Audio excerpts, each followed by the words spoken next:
Welcome everyone to Coach Connect Hub. I am 𝗝𝗛𝗡𝗏𝗡, the host of Coach Connect Hub. This group was started on Alignable just merely 8 weeks ago. And my goal is for this to be a place that coaches and other entrepreneurs, because I think we're all coaches in some way, shape, or form. We're all coaches in our businesses. I reach out to individuals to host educational events that provide value. And Geoffrey, you are definitely one of them. I'm very excited to have you here today, and I want to spotlight you so people know who I'm talking about. So Geoffrey, welcome. Geoffrey is a university professor. You have taught entrepreneurship. You have built your own company and sold it like 10 years ago. I know you've talked about that. I'm going to just thank you and tell you how much I have already learned from you, and I can't wait to learn more from you. And I'm going to let you take it away for the group, Geoffrey, and then just tell me how I can support you through this training. And take it away, Geoffrey. Thank you. Okay, let me just share my screen really quickly. Good evening, everyone. Welcome to week 1 in the 6-part series of Entrepreneurial University on Alignable. Let me start by thanking 𝗝𝗛𝗡𝗏𝗡 for embracing Entrepreneurial University on Alignable and for her willingness to give members of the Coach Connect Hub access to this content.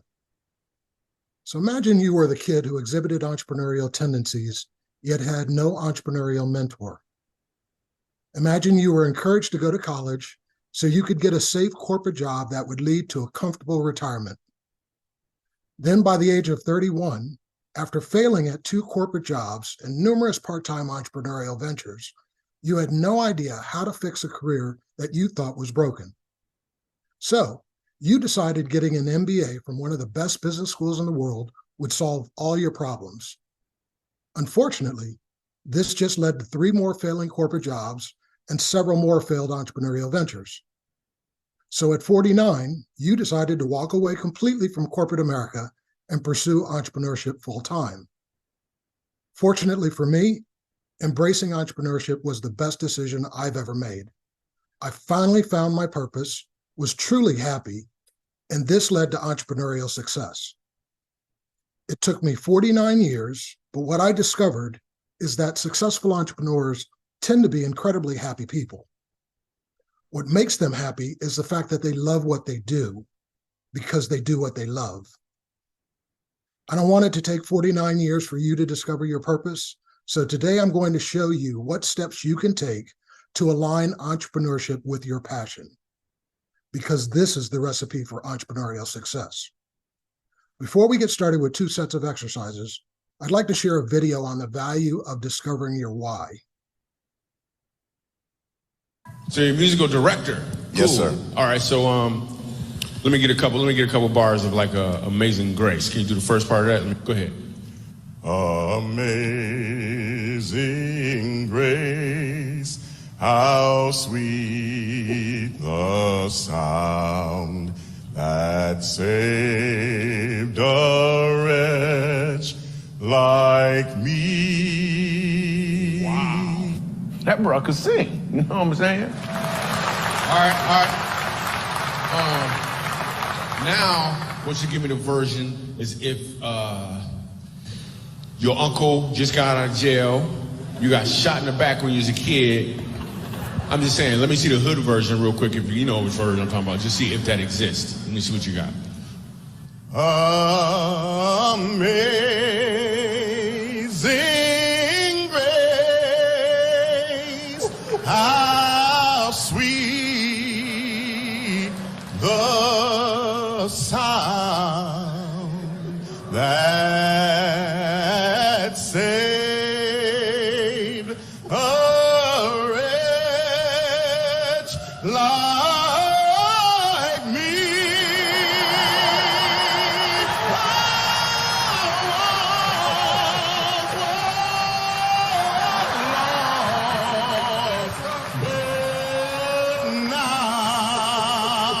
Right now I'm fine.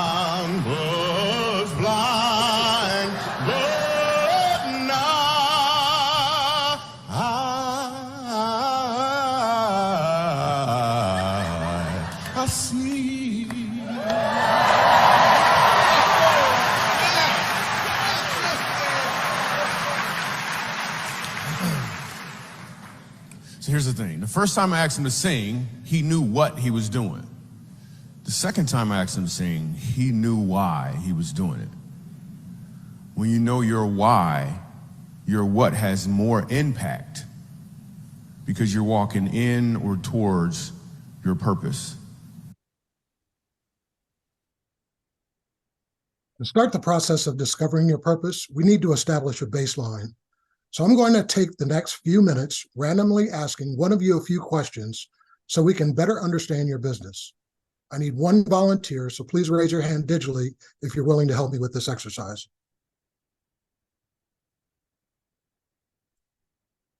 All right, Ben. Can you please unmute yourself? I did. All right, so Ben, why did you decide to become an entrepreneur? I really feel like I've been an entrepreneur all my life. The reason I stepped out into it was because I had accomplished my career goal of 35 years to build a video game.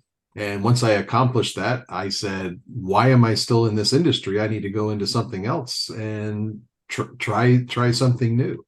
So that's why I did it. Okay. And so why did you decide to launch the type of business you currently run? I've been an advocate in the industry that I'm in for a very long time, close to 25 years. And when the opportunity presented itself and it was in a niche that I was already an expert in, it was a no-brainer for me. Okay.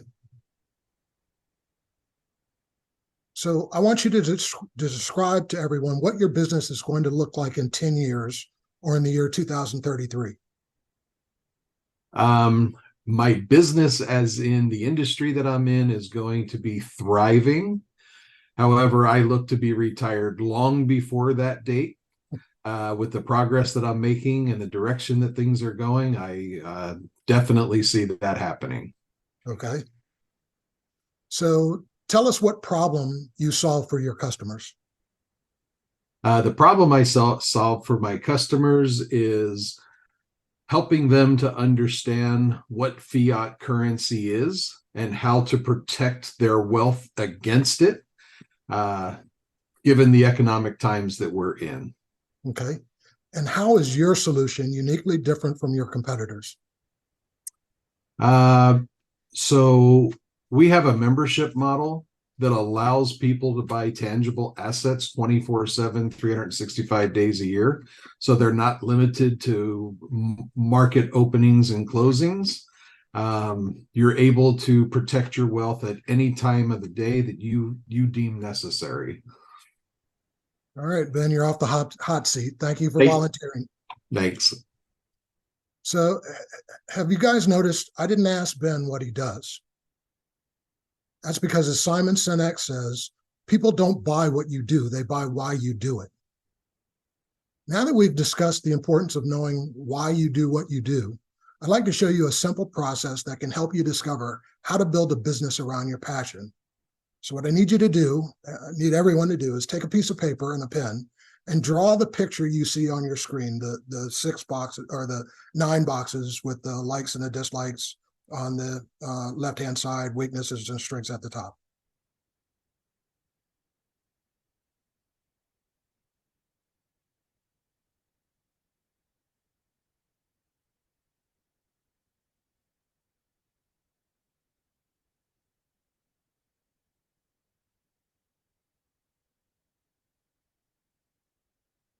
All right, so now to the right of the picture you just drew, I want you to list your top 4 strengths.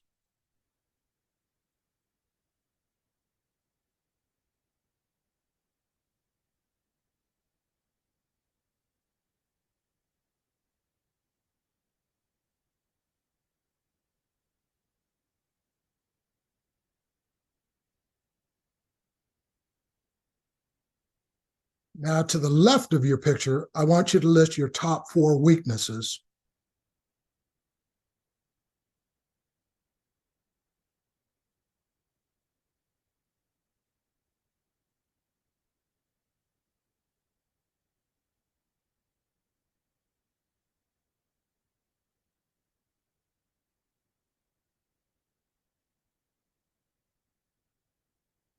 Okay, so of the 4 strengths that you listed on the right of the picture, which would you enjoy doing 24 hours a day, 7 days a week, 365 days a year?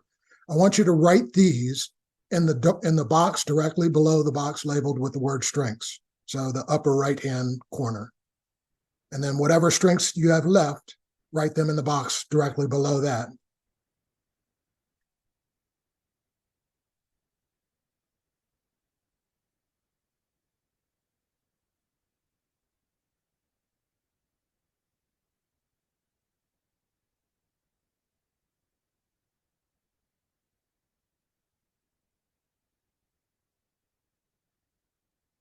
So I want you to repeat this process with your 4 weaknesses.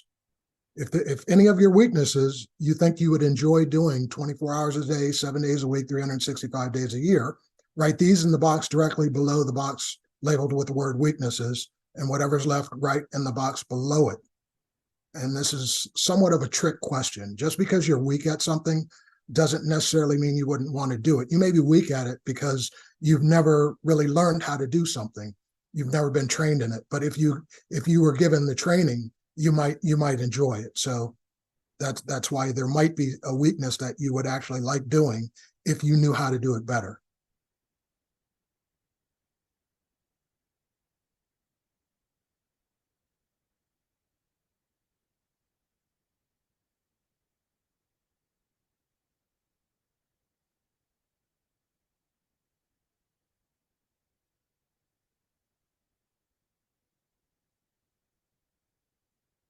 So by answering the questions I asked Ben earlier, and with whatever you placed in the upper right-hand corner of your picture, you now have a practical way to discover what makes your business uniquely valuable and how to build a business around what you love to do and what you're good at doing. So in essence, hopefully if you have an existing business, you're doing both what you're good at doing and what you like to do all the time. And you might actually be looking to incorporate the things that you're currently weak at, but you like to do. So if you'd like some additional confirmation of what you're passionate about, there's one additional tool to help you in this process, and that's a self-assessment personality test. Now, there are several really good tests, and you may want to take more than one to see if your results are consistent. I'll put a link in the chat to an article that ranks the top 23 personality tests in terms of popularity, and I'll do that when we finish. So with the time we have left, I'd like to answer whatever questions you have about what we've covered. And let me just come out of share.